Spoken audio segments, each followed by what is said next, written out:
The cold stars watched as death hung over New Seoul. Captain Hyunwoo Park pressed his face against the small window of his patrol ship and looked at the enemy fleet. 300 Valthan warships floated in space like angry metal sharks. Each one was 10 times bigger than his tiny human vessel. Each one carried enough firepower to turn a city into dust. For 3 months, the aliens had surrounded the human colony on Kepler 442. They wanted the humans to give up. They wanted them to bow down and accept Valthan rule. But the people of New Seoul were stubborn. They would rather die than become slaves. Park turned away from the window and walked to the bridge of his ship. His crew looked tired. Dark circles hung under their eyes. They had been hiding in the asteroid belt for weeks, trying to stay alive while the enemy controlled everything else. 5 patrol ships was all they had left. The Valthans had destroyed the rest. Any word from the surface? Park asked his communications officer. Governor Kim says they have food for maybe 2 more weeks, came the reply. The underground shelters are crowded. The children are getting sick. Park closed his eyes. He was 35 years old and had been fighting in space for half his life. He had never lost a battle this badly. The Valthans were too strong, too advanced, too many. Their crystal skin could stop bullets. Their ships moved faster than anything humans had built. Their weapons could burn through the thickest armor like it was paper. On the planet below, Governor So-young Kim stood in the main shelter deep underground. Thousands of people filled the metal corridors. Families huddled together on thin blankets. Old people coughed in the recycled air. Babies cried while their mothers tried to feed them the last scraps of food. Kim was 42 years old and had gray hair that made her look older. She had been governor of New Seoul for 8 years. In that time, she had helped the colony grow from a small research station to a thriving city of 500,000 people. Now she watched her people slowly starve while enemies waited above. "Ma'am," said her aide, a young man named Dong Ho. "Colonel Lee wants to see you." Kim nodded and walked through the shelter to the military section. Colonel Jae-min Lee was studying maps on a glowing table. He was a thin man with sharp eyes and hands that never stopped moving. Around him, soldiers checked weapons and talked, in quiet voices. "The Valthans are moving again," Lee said without looking up. "Their scouts came closer to the planet today. I think they're getting ready for the final attack." "How long do we have?" Kim asked. "Maybe a day, maybe 2. Lee finally looked at her. "Our defense grid can hurt them, but not enough. When they decide to come down, we can't stop them." Kim stared at the map. Red dots showed where Valthan ships waited in orbit. Blue dots showed the human defenses. There were so many more red dots. Above them in space, Admiral Kethvar stood on the bridge of his flagship. He was 7 feet tall with skin that looked like purple crystal. 4 arms moved as he gave orders to his crew. His eyes glowed yellow in the dim light. The Valthans were an old race. They had been traveling between stars for thousands of years before humans even learned to make fire. They believed they were the rightful rulers of the galaxy. Any species that got in their way would be conquered or destroyed. "How much longer will we wait?" asked his second-in-command, a female named Veltha. "Not much longer," Kethvar replied. "The humans grow weaker each day. Soon they will be too hungry to fight back. Then we take their world and add it to the Empire." Kethvar had conquered 12 worlds in his career. He had fought species with better technology than humans.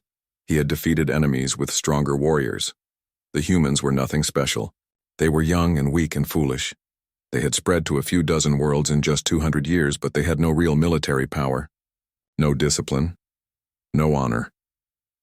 The Admiral walked to a large screen that showed the planet below. New Seoul looked peaceful from space. Blue oceans and green continents. White clouds drifting across the surface. It would make a good world for Valthan colonists once the humans were gone. Back in the asteroid belt, Captain Park received a message from the surface. Chief Engineer Tae-hyun Choi had been working day and night to find a way to break the blockade. Choi was only 28 years old, but he understood machines better than anyone Park had ever met. "I've been looking at their patrol patterns," Choi said over the radio. "If we time it right, we might be able to get one ship through to call for help." "Help from where?" Park asked. The nearest human fleet is 6 months away. We'll all be dead by then. I know, Choi said quietly, but we have to try something. Park looked around his small bridge. His crew was young. Most of them had never been in a real battle before this. They had joined the Colonial Defense Force thinking they would spend their time chasing pirates and checking cargo ships. None of them had expected to face the might of the Valthan Empire, but they were still here, still fighting, still hoping. Dr. Mi-Young Han sat in her office in the underground archives. She was 36 years old and had spent her whole career studying old civilizations. Most people thought her work was boring, but she loved discovering the secrets of the past. Now she was looking for anything that might help save her world. She read through old reports from the first human expeditions to other stars. She studied accounts of battles against alien pirates. She searched for any mention of hidden weapons or secret allies. Most of what she found was useless. Stories about brave explorers and lucky discoveries. Tales of humans who had died far from home fighting unknown enemies. But then she found something strange. In the personal log of Captain James Morrison, who had explored this sector 50 years ago, she found this entry. The crew keeps talking about ghost ships. They say when humans are in real trouble, dead heroes come back to help. I think it's just spacer superstition, but the stories are everywhere. Always the same details. Ancient ships appearing from nowhere. No crew aboard, but somehow still fighting. I don't believe it, but the men do. Maybe that's enough. Han frowned and kept reading. 3 other explorers mentioned similar stories. Ships that looked human but were older than any human technology. Vessels that appeared during battles and turned certain defeat into victory. Warriors from the past, coming to protect the living. She shook her head.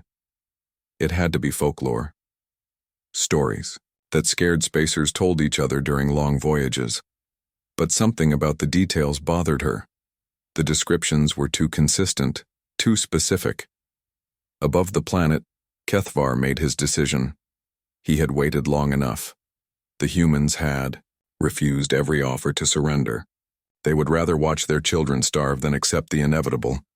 It was time to end this. All ships, he announced over the fleet communications, prepare for planetary assault. We attack at dawn. His captains acknowledged the order. 300 warships began moving into attack formation. Soon the orbital bombardment would begin. The human defenses would be swept away like leaves in a storm. The colony would fall, and another world would join the Valthan Empire. In his patrol ship, Captain Park saw the enemy fleet moving. He knew what it meant. The end was coming. He thought about his wife and daughter back on Earth. He thought about the families hiding in the shelters below. He thought about all the human colonies that would be next if New Sol fell. All ships, he said to his small fleet. Form up on me. If we're going to die, let's make it count. His 4 remaining ships moved into position. They were so small, compared to the alien fleet, that the Valthans probably couldn't even see them. But they would fight anyway. They would die trying to protect their people. That was when the sensors detected something new. Long-range scanners picked up a ship emerging from hyperspace at the edge of the system. It was alone. It was big, but not as big as a Valthan battleship. And according to the sensors, it was sending no signals, no identification codes, no communication attempts. Most strange of all, it showed no life signs. The ship was empty, dead in space.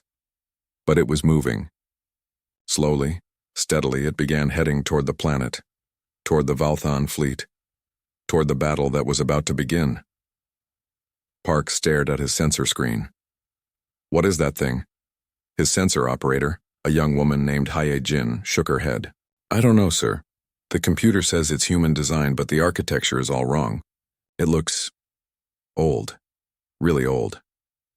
On the Valthan flagship, Admiral Kethvar received similar reports. His officers studied the approaching vessel with growing confusion. It appeared to be human, but it predated any known human spacecraft by centuries. The hull was scarred with battle damage from weapons that no longer existed. Most disturbing of all, it was completely empty of life. A derelict, Velta suggested. Perhaps it has been drifting in space for generations. Derelicts don't change, Course, Kethavar replied. And they don't approach battle zones. What are the humans planning? But the humans were just as confused as the Valthans. In the underground shelter, Governor Kim received word of the mysterious ship. She called Dr. Han to her office immediately. You ever seen anything like this? Kim asked, showing her the sensor data. Han studied the readings. Her heart began to beat faster. The ship's design matched some of the descriptions in the old logs. Ancient human technology mixed with systems that shouldn't exist. Weapons that were dormant but somehow still functional. I need to check something, Han said, and ran back to H. The ghost ship moved through space like a hunter stalking prey. Its hull was dark metal covered in scars from weapons that had not been fired for hundreds of years. Strange symbols glowed faintly along its sides, writing in an old human language that few people could still read. Admiral Kethvar watched the vessel approach his fleet. His yellow eyes burned with anger and confusion. In all his years of conquest, he had never seen anything like this. The ship looked human, but wrong. Too old, too advanced, too impossible. Send them a warning, he ordered his communications officer. Tell them to identify themselves or be destroyed. The message went out on all frequencies. The ghost ship did not respond. It just kept coming, slow and steady like death itself. Kethvar's second-in-command Veltha studied the sensor readings. Admiral, the vessel shows no life signs, but it's clearly under power and changing course. How is this possible? I don't care how, Kethvar snarled. Fire a warning shot across their bow. Show them what happens to ships that ignore the Valthan Empire. The flagship's main cannon charged with a whine that made the deck vibrate.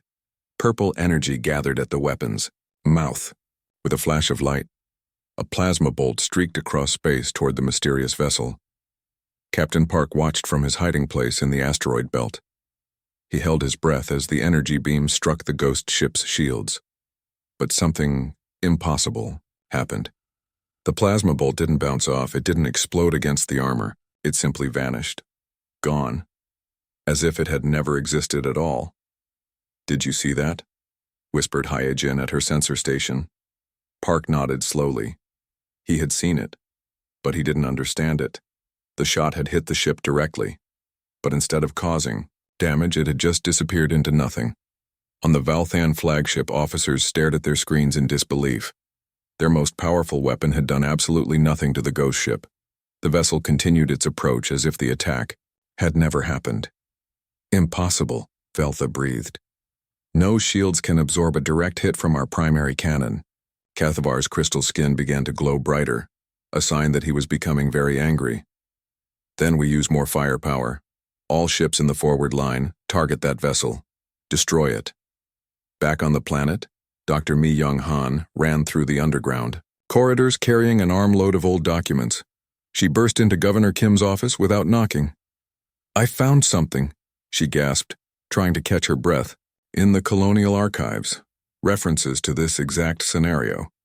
Kim looked up from her planning table where she had been studying evacuation routes. What do you mean? Han spread the documents across the table. They were printouts of old ship logs, exploration reports, and even some personal diaries. All of them mentioned the same thing: mysterious ships appearing during humanity's darkest hours. Look at this, Han said, pointing to one report. Captain Lisa Chen encountered a similar vessel during the Proxima Crisis in 2387. The ship appeared just as alien raiders were about to destroy her colony. She described it as older than any human design, crewed by silence itself, but fighting with the fury of the damned. Kim read quickly. The report described a battle where a single unknown ship had defeated an entire pirate fleet. Afterward, it had vanished without explanation. Here's another one, Han continued. The Tau Ceti incident, the Europa Station massacre, the Battle of Wolf 359. Every time humans faced extinction, these ships appeared, always when hope was lost, always when the enemy thought they had won. But that's impossible, Kim said. Ships don't just appear from nowhere, and they certainly don't fight without crews. Han met her eyes. What if they do have crews? What if the crews are just not alive anymore? Before Kim could respond, alarms began blaring throughout the shelter. A voice came over the speakers. All personnel to emergency stations. The Valthon fleet is beginning its attack. Above them in space, dozens of Valthon warships opened fire on the ghost ship. Energy beams, plasma bolts, and quantum torpedoes streaked across the void. The combined firepower was enough to destroy a small moon. All of it passed harmlessly through the mysterious vessel. The ghost ship didn't even slow down. Weapons that could melt through the heaviest armor had no effect at all. It was as if the ship existed in a different reality, one where Valthon weapons could not touch it. Engineer Tae-hyun Choi watched the battle from his monitoring station on the planet's surface. His computers showed energy readings that made no sense. The ghost ship was generating power, but not in any way he recognized. Its engines worked on principles that human science hadn't discovered yet. It's using some kind of phase technology, he reported to anyone who would listen. The ship can shift between dimensions. That's why the weapons pass right through it. But even as he said it, Choi knew that was only part of the truth. Phase technology existed in theory, but no one had ever built it successfully. And the power requirements would be enormous. No ship could carry enough fuel to maintain that kind of energy output, unless the ship wasn't using normal fuel, unless it was powered by something else entirely. In his patrol ship, Captain Park received an incoming transmission. The signal was coming from the ghost ship, but on a frequency that hadn't been used by human vessels in over 2 centuries. His communication equipment could barely decode it. "This is Huish Indomitable," came a voice filled with static. "Registry. Earth fleet. Defunct. All human vessels. Withdraw to minimum safe distance. We will handle this." Park's hands shook as he reached for his microphone. UES stood for United. Earth ship, a designation that had been retired before Park was even born. The Earth fleet had been disbanded after the colonial governments became independent. "This is Captain Park of the New Seoul Defense Force," he transmitted back. "Who are you? How are you doing this?" For a long moment, there was only static. Then the voice came again, clearer this time. "We are those who fell in humanity's defense. We are the honored dead who could not rest while our people faced extinction. Withdraw, Captain. Let the dead settle this debt." Park felt ice in his veins. The voice sounded human, but there was something else in it. Something that spoke of endless years and battles fought in places beyond the living world. On the Valthan flagship, Admiral Kethvar was losing his mind with rage. Nothing in his experience had prepared him for this. Valthan weapons were the finest in the galaxy. They had conquered species with advanced technology. They had shattered entire fleets. But they could not touch one ancient human ship. "All vessels, concentrate fire," he roared. "I want that ship reduced to atoms." 200 warships turned their weapons toward the ghost ship, the space around it filled with deadly energy. Stars were blocked out by the brightness of the attack. The fury of an entire fleet focused on one target. The ghost ship sailed through it all like it was flying through empty space. Then something even more impossible happened. The ship began to change. Its hull shimmered and warped. The metal itself seemed to come alive, flowing like liquid while somehow staying solid. Weapon ports opened that hadn't been there before. Systems activated that belonged to no known technology. But, most terrifying of all, the ship was no longer alone. One by one, other vessels began to appear around it. Ships that looked just as old and just as impossible. Each one carried the scars of ancient battles. Each one radiated the same unnatural power. Dr. Han, watching the sensor readings from her underground bunker, felt her heart stop. She recognized some of the ship designs from her research. The UES Yorktown, destroyed defending Earth from the first alien invasion. The UES Constitution, lost with all hands during the Centauri War. The UES Defiance, which had vanished while protecting a refugee convoy ships that had been destroyed. Ships whose crews were buried centuries ago. Ships that should not exist. But there they were, forming up around the Indomitable like a fleet of the damned. Lieutenant Bo-Ram Song, monitoring communications from the Human Defense Station, detected something that made her blood freeze. The phantom vessels were broadcasting. Not just ship names and registries, but crew rosters, complete service records, the names of every man and woman who had died aboard those ships. Thousands of names. Thousands of humans who had given their lives defending Earth and its colonies from enemies that no longer existed.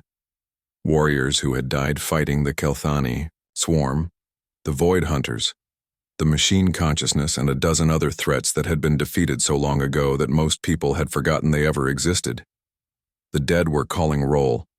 Admiral Kethvar watched his sensors fill with ghost ships and felt something he had never experienced before.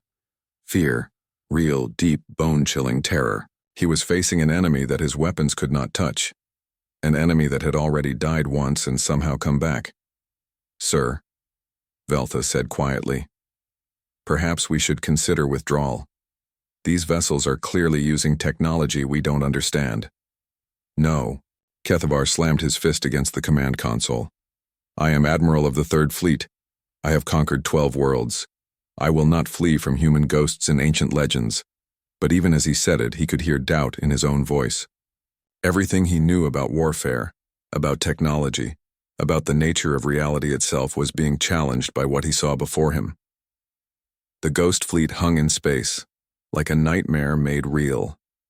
Dozens of ships that should not exist, crewed by people who should have been dust centuries ago. And at their head, Admiral Kethvar stared at the Ghost Fleet and felt his warrior's pride burn hotter than his fear. He had not risen to command the Third Fleet by backing down from impossible odds. The Valthan Empire had ruled the galaxy for 1,000 years, because they never retreated. They never showed weakness, even when facing the dead. "All ships," he announced over the fleet communication system. "Battle Formation Alpha. We are Valthan warriors. We bow to no one, living or dead." His captains responded with approval. 300 warships moved into attack position. The largest fleet the Empire had ever assembled began preparing for battle against enemies that should not exist. But in the depths of space, the ghost ships waited with infinite patience. They had waited centuries for this moment. They could wait a little longer. On the planet below, Governor Kim stood in the command center deep underground. Around her, technicians monitored the situation above. The screen showed 2 fleets facing each other, one made of metal and crystal and alien pride, the other made of impossibility and human stubbornness. "Can our defense grid help them?" she asked Colonel Lee. Lee shook his head. "Our weapons can't reach that far into space, and I don't think the ghost ships need our help." Kim turned to Dr. Han, who was still studying her ancient documents. "What do your records say happens next?" Han looked up from a faded report about the Battle of Rigel. 7. "According to this, the Phantom ships don't just fight, they teach lessons, hard ones." Chief Engineer Choi watched his instruments as energy readings spiked across the board. The ghost ships were powering up systems that his equipment could barely detect. Whatever technology they used, it was so far beyond human understanding that his computers couldn't even classify it properly. "It's like they're drawing power from somewhere else entirely," he reported. "Not fusion, not antimatter, not even quantum tap technology. Something completely different." Captain Park had pulled his patrol ships back as far as his engines would take him. Even from this distance, he could feel the tension building. Space itself seemed to hold its breath as 2 impossible forces prepared to collide. His communication officer Hyejin was monitoring the ghost ship transmissions. The dead crews were speaking to each other in voices filled with static and memory. They talked about battles fought long ago, about comrades lost and enemies defeated. They spoke about home. "Listen to this," she said, putting the transmission over the bridge speakers. A voice crackled through the static. "This is Commander Sarah Mitchell of the Yorktown. Nice to fight alongside you again, old friends," another voice answered. "Commander James Rodriguez of the Constitution. Been a long time, Sarah. Too long. Captain Maria Santos, UES Defiance. The mission stands, people. Protect the innocent. Defend the helpless. Show these aliens what humanity really means." Park felt tears in his eyes. These were real people. Heroes from history books. Warriors who had died protecting colonies just like New Sol. Somehow, impossibly, they had returned to continue their duty. Admiral Kethvar gave the order he would regret for the rest of his very short life. "All ships, Open fire! Destroy the phantoms! The Valthan fleet unleashed everything they had. Plasma cannons that could melt asteroids, quantum torpedoes that could crack planets, reality disruptors that could unmake matter itself. The combined firepower of 300 warships lit up space like a newborn star. The ghost ships didn't even try to dodge. Every weapon passed harmlessly through their hulls. Beams of energy that should have vaporized metal simply vanished into nothingness. Missiles exploded against shields that existed in a different dimension. The most advanced weapons in the galaxy might as well have been throwing rocks. Then the UES Indomitable responded. The ancient ship didn't fire conventional weapons. Instead, it became one. The entire vessel transformed into a spear of pure destructive force that shot across space faster than light itself. It struck Admiral Kethvar's flagship dead center. The massive Valthan dreadnought, pride of the Empire's fleet, simply ceased to exist. One moment it was there, bristling with weapons and armor that had never been penetrated. The next moment there was only empty space and expanding debris. The Indomitable reformed as if nothing had happened, not a scratch on its ancient hull. The other ghost ships began their attack. The UES Yorktown moved like a dancer, spinning and weaving through space as it fired weapons that bent the laws of physics. Energy beams that curved around obstacles, missiles that existed in multiple dimensions at once, shields that reflected attacks back at their sources. The UES Constitution simply disappeared and reappeared inside the Valthan formation. It fired once, destroying 4 enemy ships with a single shot, then vanished again. Teleportation technology that human science said was impossible.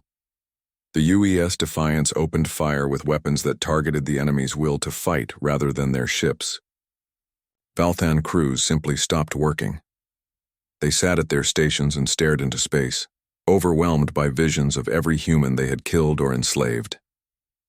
Guilt became a weapon more powerful than any gun. Engineer Choi watched the battle from his monitoring station and realized what he was seeing. The ghost ships weren't just using advanced technology.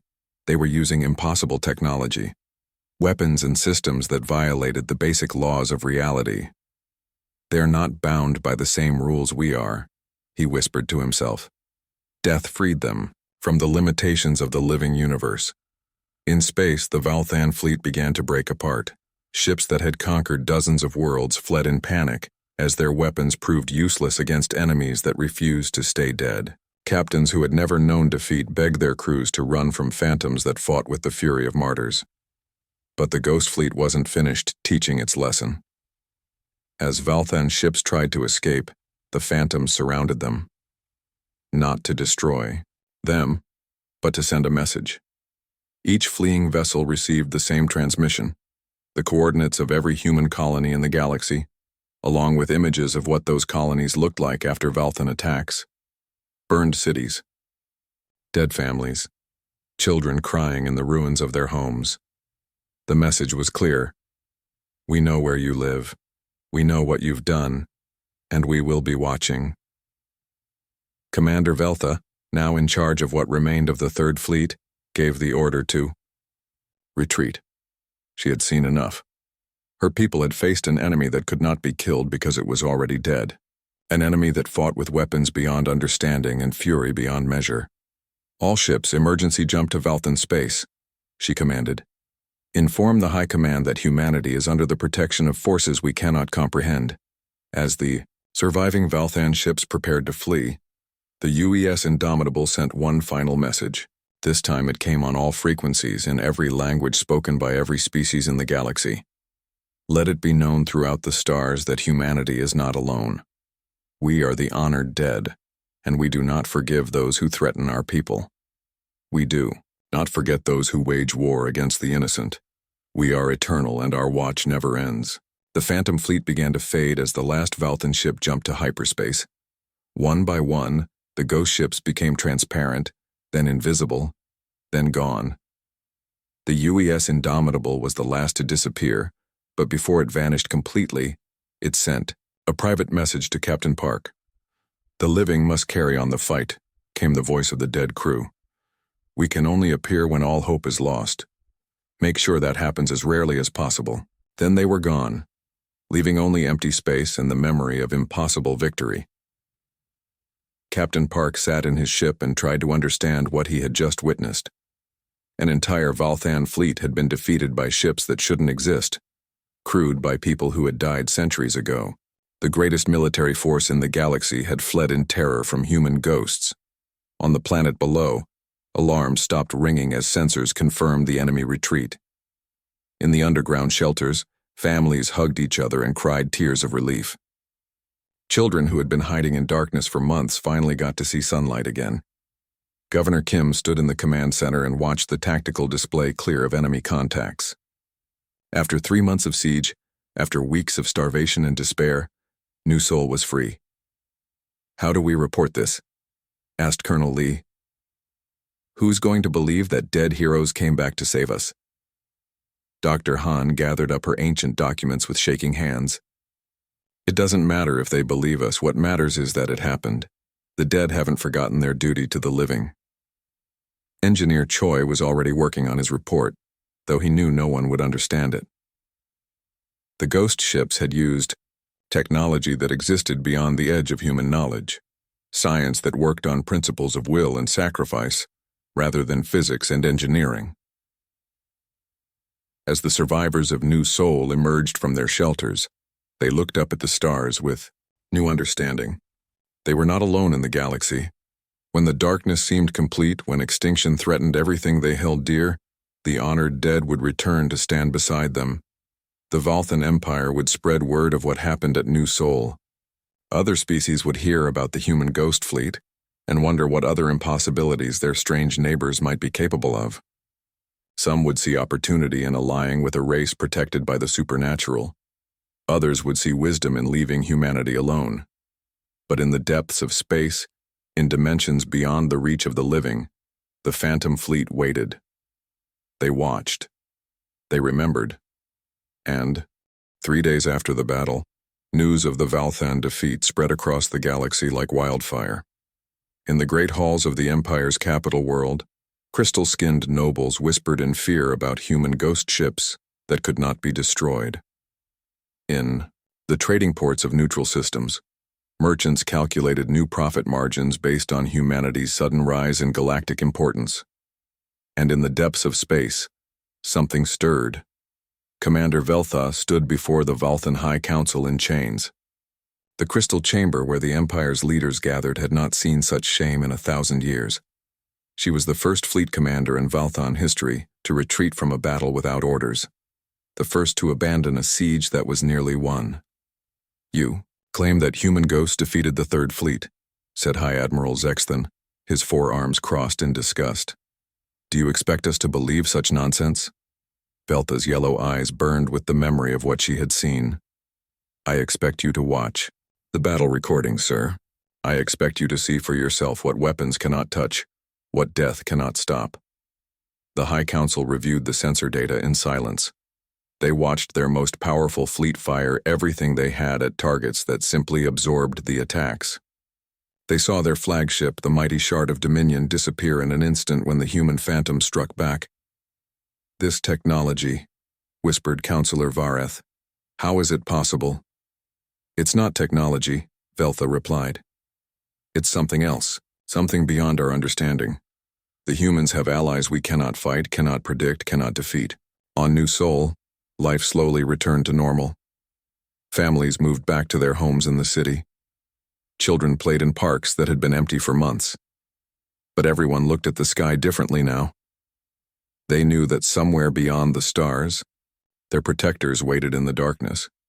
Captain Park walked through the rebuilt spaceport, watching cargo ships arrive with supplies that had been blocked by the siege. His patrol ships had been reinforced with new vessels from other human colonies, but he wondered if conventional ships would ever matter again. Dr. Han had become the most famous xenoarchaeologist in human space overnight.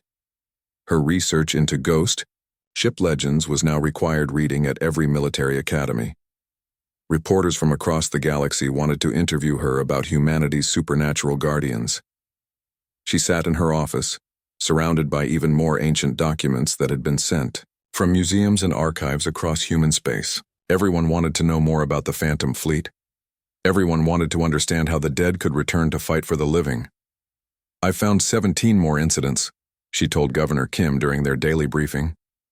"Ghost ships appearing during humanity's darkest moments. The pattern goes back to our very first steps into space." Kim studied the reports spread across Han's desk.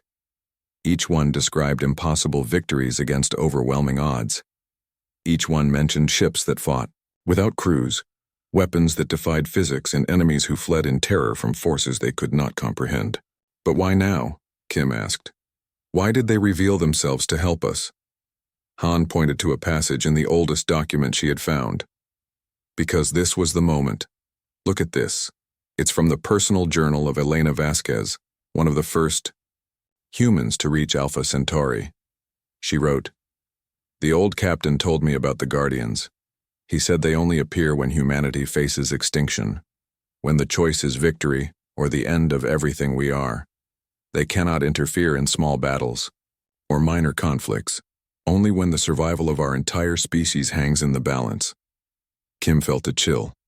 "You think the Valthans were close to destroying all of humanity?" "I think they were closer than we realized," Han replied. New Sol wasn't just another colony to them. It was a test. If they could break us here, they would have moved against Earth itself. Chief Engineer Choi had been working around the clock to understand the technology he had witnessed. His laboratory was filled with recordings, sensor data, and computer models that made no sense. The ghost ships used power sources that shouldn't exist and weapon systems that violated basic physics. "I keep trying to figure out how they did it," he explained to a group of visiting scientists from Earth.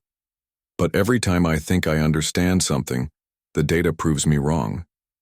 It's like they were using science from a completely different universe."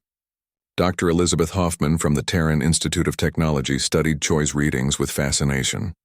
What if that's exactly what they were doing? What if death allows consciousness to access dimensions we can't perceive while alive? The idea was disturbing.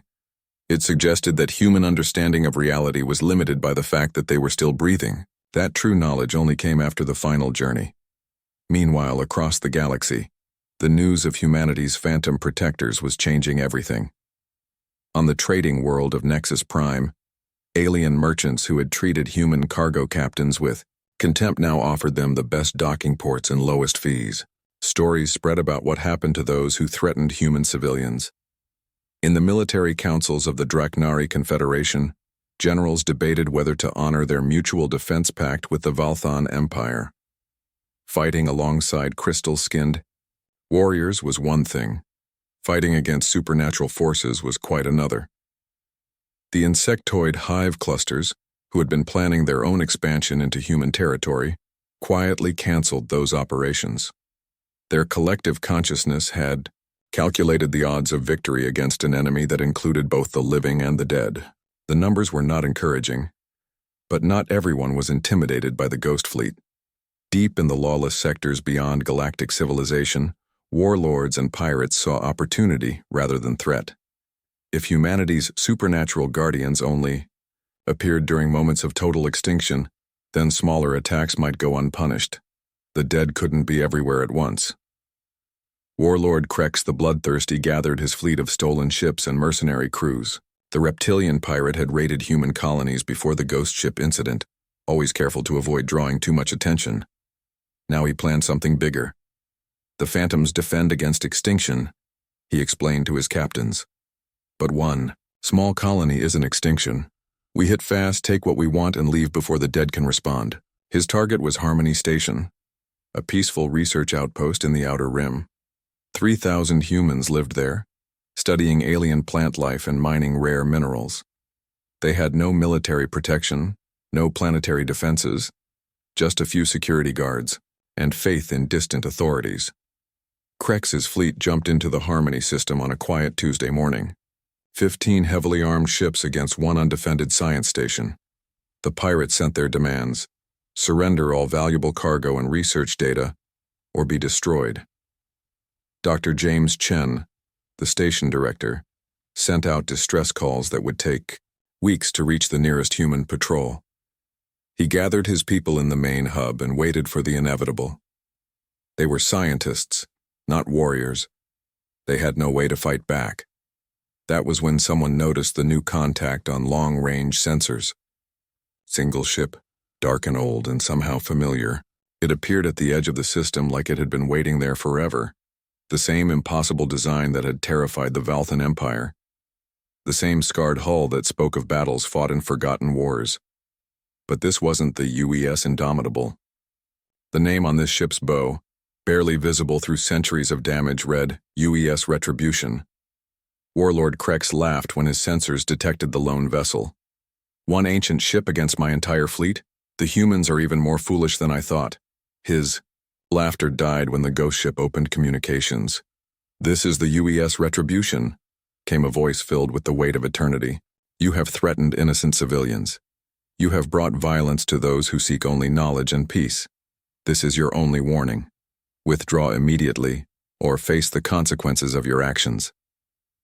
Krex's scaly lips pulled back in a snarl. I am Krex the Bloodthirsty. I have destroyed 100 ships and enslaved 1,000 worlds. I will not be threatened by human ghosts. The Retribution's response was swift and terrible. The pirate flagship simply exploded. No warning, no visible weapon fire, no chance to defend itself. One moment it was there, bristling with stolen weapons and alien fury. The next moment it was expanding debris and screaming survivors. The remaining pirate ships opened fire on the phantom vessel. Their weapons passed harmlessly through its hull, just as the Valthan fleet had experienced. But the Retribution's counterattack was different from what had happened at New Sol. Instead of destroying the pirate ships, the ghost vessel reached into them. Invisible hands seized the minds of the crews, forcing them to see the faces of every innocent person they had killed. Every family they had destroyed. Every life they had cut short in their greed for profit. Hardened criminals who had never known remorse suddenly understood the weight of their crimes. Pirates who had laughed at suffering felt the pain they had caused reflected back at them 1,000-fold. Some went mad. Others simply collapsed, overwhelmed by guilt they had never allowed themselves to feel. Within minutes, the entire pirate fleet was drifting helplessly. Their crews either unconscious, insane, or begging for forgiveness from victims who could never grant it. The UES Retribution sent one final message to Harmony Station. The innocent are protected. The guilty are judged. Continue your work in peace. Then it vanished. 6 months after the Battle of New Sol, the galaxy had become a very different place. Trade routes that had avoided human space now flowed through it like rivers seeking the safest path to the sea. Alien diplomats who had once ignored human representatives now competed for audiences with Earth's ambassadors. But the most profound changes were happening in the deepest corners of space, where old secrets were finally being revealed. Dr. Mi-Young Han stood in the ancient ruins on Kepler 442's northern continent, brushing dust from stone carvings that predated human settlement by centuries. The archaeological team had discovered the site while investigating why the ghost ships had chosen to make their stand here, of all places. Look at this, called Dr. Yuki Tanaka, her assistant from the University of Tokyo. She was kneeling beside a partially uncovered wall covered in symbols. These markings, they're not from any known alien civilization. Han hurried over and examined the carvings. Her breath caught as she recognized some of the symbols. They matched inscriptions she had seen in the oldest human archives, marking graves of soldiers who had died in humanity's first wars among the stars. These aren't alien, she whispered. They're human, but that's impossible. Humans only arrived here 50 years ago. She ran her fingers along the weathered stone. The carvings showed warriors in ancient armor standing guard over sleeping figures. Below them, text in archaic Earth languages spoke of duty that transcended, death of oaths that bound souls beyond the grave. Here rests the eternal guardian, Han translated slowly. Those who chose vigil over peace, service over rest. When darkness threatens the children of Earth, they shall rise from stone and star to stand once more in humanity's defense. The implications were staggering. The ghost ships weren't just supernatural phenomena. They were part of something much older and more deliberate, a plan that had been in motion since humanity first reached for the stars. On Earth, President Martinez received a priority communication from the Deep Space Monitoring Station. Director William Chen appeared on her screen, his face pale with excitement and fear. Madam President, we've detected massive energy readings from the edge of the solar system. Something big is coming out of hyperspace. How big? Martinez asked. Bigger than anything we've ever seen. The mass readings suggest a ship the size of a small moon. And Madam President, it's heading directly for Earth. Across human space, emergency alerts went out to every colony, every ship, every listening post. The unknown vessel was detected by sensors on dozens of worlds as it moved through the galaxy like a dark comet. Unlike the ghost ships, this one showed clear signs of life aboard. Millions of life signs. Admiral Rebecca Foster, commanding the Earth Defense Fleet, watched the approaching vessel from the bridge of her flagship. 30 years of military service had taught her to prepare for any threat. But nothing had prepared her for this. It's not matching any known ship design, reported her sensor officer. The architecture is strange, organic, like it was grown rather than built. The massive vessel slowed as it reached the outer planets of the solar system. Its surface was covered in what looked like scales or leaves, shifting colors as it moved.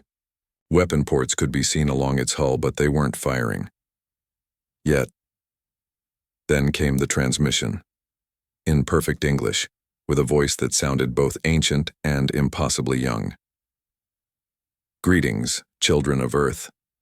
I am Keeper Zarathul of the Eternal Archive. I come seeking the guardians of humanity. President Martinez, Admiral Foster, and every leader of human civilization held their breath. First contact with a truly alien intelligence, and they wanted to talk to the dead. This is President Martinez of the United Earth Government, came the careful reply. We are honored by your presence, but the guardians you seek, they only appear in our darkest hours. A sound like gentle laughter echoed through space. Darkest hours? Child, you misunderstand. The guardians are not gone. They are simply resting, as they have been for longer than your species has had written language. The alien ship moved deeper into the solar system, past Jupiter, past Mars, until it hung in orbit around Earth itself. Up close, its living architecture was even more impossible. The hull breathed. Energy flowed through it like blood through veins. May I come aboard one of your vessels? Zarathul asked. There is much you need to understand about your protectors, and about why they chose your species above all others in the galaxy. The meeting took place aboard Admiral Foster's flagship, in a conference room hastily modified to accommodate alien physiology. When Zarathul materialized on the transport pad, every human present gasped. She was beautiful in a way that hurt to look at directly.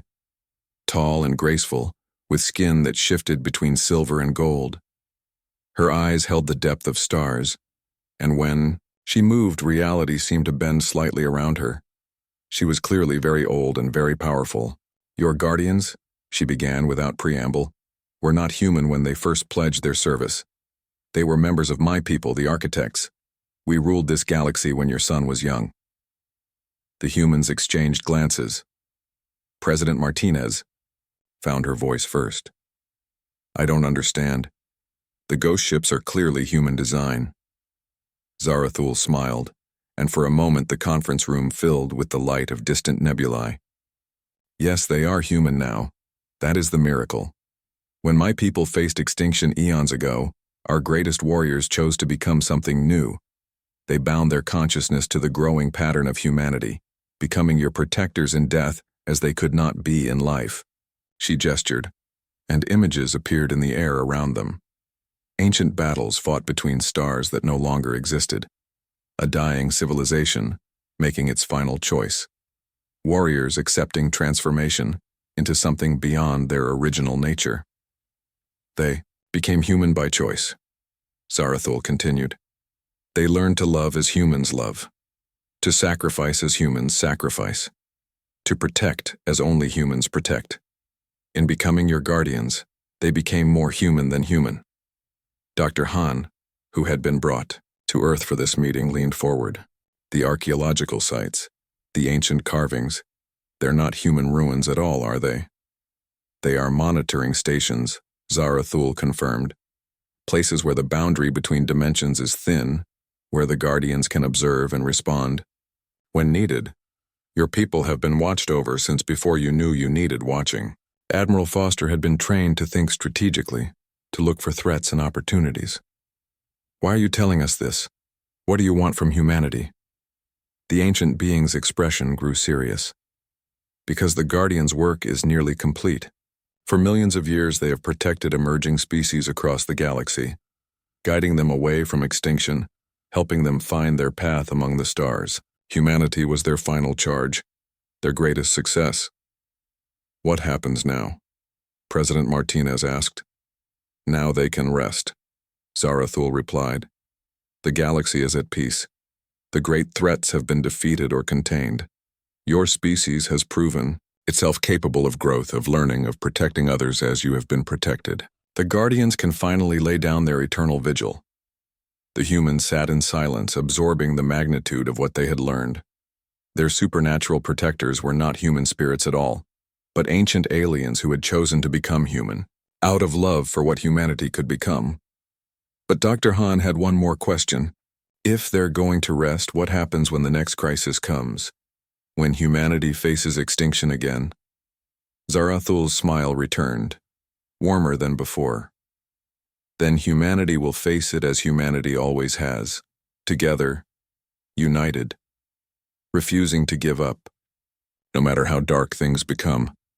The Guardians taught you well, but the strength they protected was always your own. She stood to leave, her form beginning to shimmer and fade. The ghost ships will appear once more, to say farewell to those they have protected for so long. After that, humanity's destiny will be entirely in human hands.